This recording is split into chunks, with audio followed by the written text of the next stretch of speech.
Hemisphere Coffee. I'm your host, Steve Gill. Well, this close. We were this freaking close to training camp without a Brown getting arrested. Well, the amazing thing about this whole thing, and there is an amazing thing, because right now social media is just laundered with inaccuracies um, about how the Cleveland Browns are run. Um, yes, um, Andrew Berry has drafted questionable people a couple times. Winfrey, for one, and Michael Hall last year, although a lot of teams didn't feel his indiscretion was that bad. Winfrey, he dropped because of it. So, he rolled the dice. But, it's not like he does this every. Okay? I saw an article about GMs and their success rate. And the individual who wrote the article put the league average between 2012 and 2020 at about 44%. That's the success rate in that period, 2012 to 2020, of GMs, of NFL GMs, 44%. Andrew Berry comes in at about 40% right now. You talk about the draft where they took Winfrey, 2023, but that's also the draft where they took Isaiah McGuire and DeJuan Jones, two players who are more than likely going to be starting, and also Cameron Mitchell, who will probably be taking over for Greg Newsome after they move on from Newsome. So, you know. But as for Quinshon Judkins, this is totally out of the ordinary. The kid had no red flags in the draft prospect, none. He was considered the second or third best running back in an extremely strong running back draft. Projected as a late first, early second by every team. Every team, all 32 teams, would have loved to have drafted this kid. Comes from a good family. Mom's a lawyer. He graduated from high school early to get into Ole Miss early. He took a bunch of AP courses to graduate early from high school. No trouble at Ole Miss. Believe me, I live in SEC country. Anytime a player gets in trouble in an SEC school, every city with an SEC school is on top of it. Then he transferred to Ohio State. No trouble at Ohio State. This is very unusual. We don't know much. He's supposed to go before a judge this morning down in Broward County. I have not heard anything how that arraignment, what took place. All we know is he was charged. The charges read touch or strike / battery / domestic violence. It's a first degree misdemeanor in Florida law. So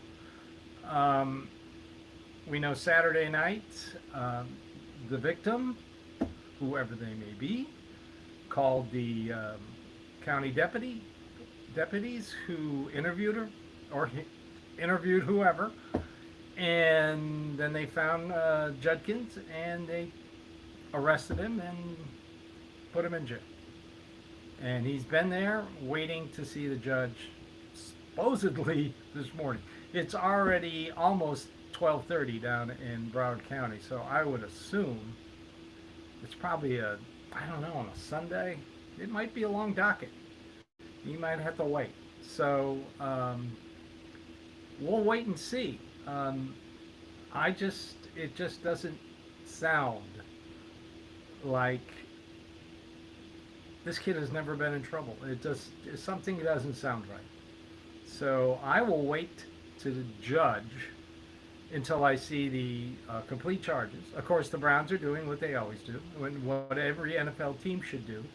We are gathering information, and that's what they should do.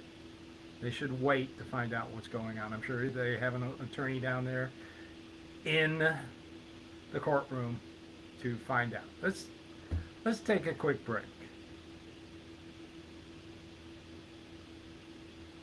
All right, so again, brought to you here at the Fanatical Elf Show. We're brought to you by Hemisphere Coffee. They shake the hands of the farmer. So training camp is Friday. Rookies show up on Friday, and the veterans show up on Sunday. And like I said, we almost made it. My money was not on Quinshon Judkins getting in trouble. I tell you, if I had to guess, I wouldn't have said Sanders getting another speeding ticket. I think he's learned his lesson.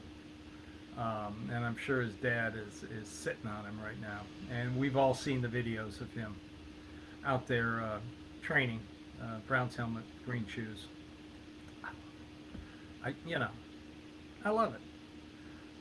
As for the rest of camp that starts, we'll know sometime next week how the snap counts are going to go for the quarterbacks.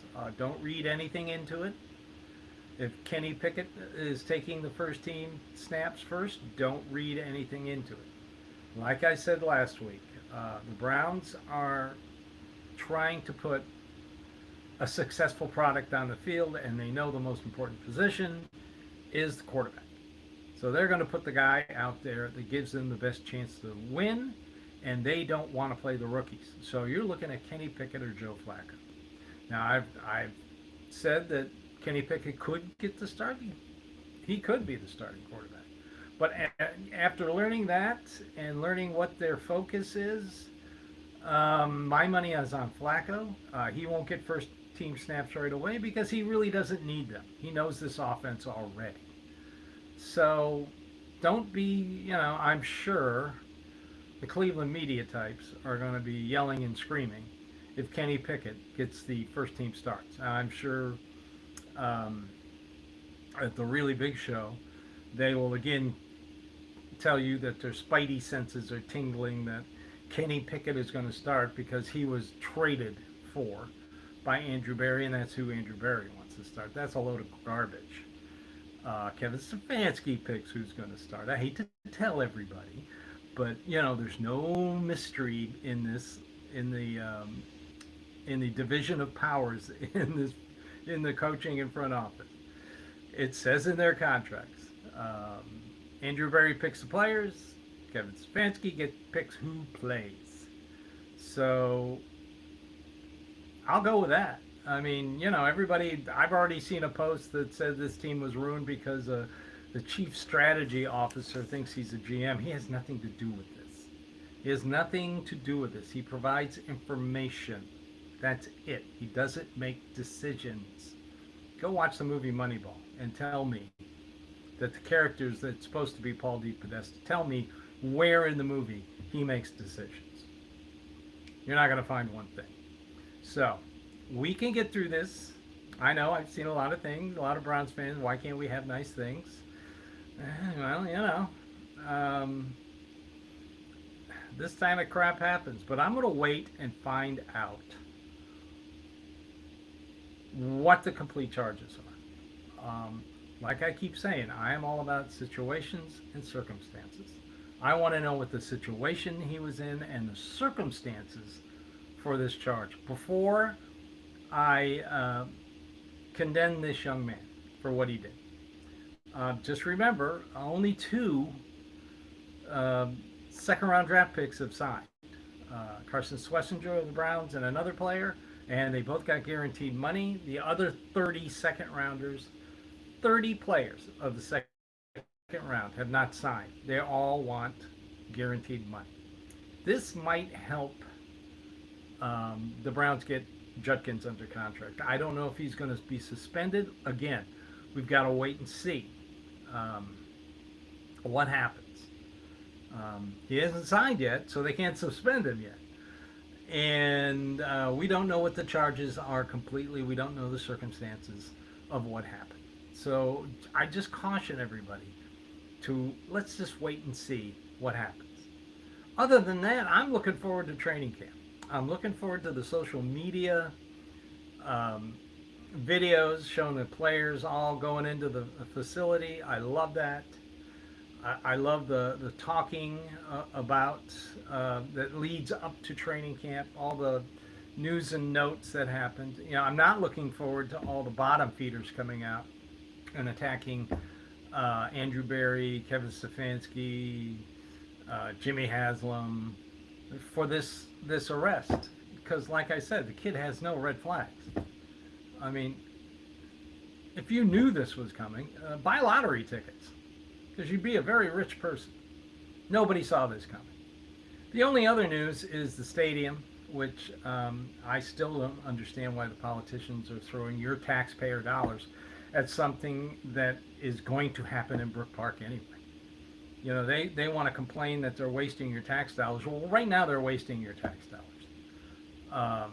This thing is going to get built in Brook Park, and you just might as well accept it. It's going to happen.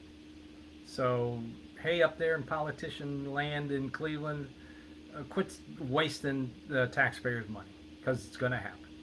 Well, that was a quick little podcast today. I want to thank you for following, watching, listening, and subscribing. Go to YouTube. Subscribe to our YouTube channel. You won't be disappointed. All the shows here at the Fanatical Elves Network. So, once again, this is the Cleveland Browns Dark Bound South podcast, part of the Fanatical Elves Network, part of the Fans First Sports Network.